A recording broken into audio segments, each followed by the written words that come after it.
Residents of Ndiima village in Kuching sub-county Nebbi district have rejected the decision by the district water department to dismantle the borehole and to replace it with piped water. During an emergency meeting organized by the residents on 5th September 2024 at Ndiima village, the residents said they cannot allow the district to take away their only source of clean water, helping over 6 villages as they have maintained the water source for years. Mark Oketi, the chairperson of Ndiima borehole, confirmed that recently officials from Nebbi district local government approached them that the borehole will be replaced with piped water, as Africa Water Solution will construct pipe water and will dismantle the borehole. Joneni gichako kawecho lembeni nwango chuma mivurning bangno de gitingo ngo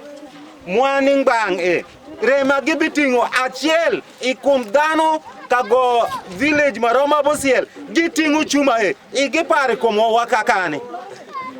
mano bimu ko ine manedi re niki waruma niki wakwa ikisa de ginyanko dwango dong wanwanwango ne mube luoro wa utie jotela. James Owinji, the chairperson local council 1 Ndiima village, said the decision taken by the district will take the communities back to old days where they could trek for more than 10 kilometers to look for clean water. Apoi ko lembe mo ai ko di bang district water officer me ebi ni the village mamwa an wango koma man do ke wacho ni a pi magikelu watin utie pi man wango ayorin deu ku keta jukwete girengo giduogi ifaluonga ikin paparenga komano no ka keta savua ki dupi mu pi de onwango ento onwango ngom chalara bedu tie wie dong ku financially manango dongo bochi tum kuma beri lembe midu mirabu sien o ga muketu gibe karashing gam giduogi nwango Ndiima.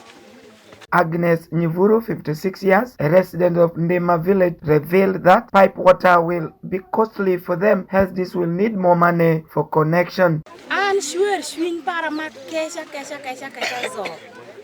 Mubetalo iya kenen ki peko mo sha ko kalango ni ai magiero kodo mitushka woni mapipi no kodo iwa wajolo piko da goro manyonga negwa isazi moko majupora pora dengo reka wori kenen kelo majidaro ka royo iwa Africa Water Solution ya makobino lokwa pi odo meta mapodi midu ba pi ede wanwango go uketa ndapa bedu mwa chalpe wabedu chalpe ashuoli mo berengo luin ni kon. Evelyn Aniroth, Nebbi district water officer, when contacted for comments, declined to divulge more information about this project. The fight continues as residents advocate for their right to clean water. Alfred Jawok, West Nile TV, Nilecast.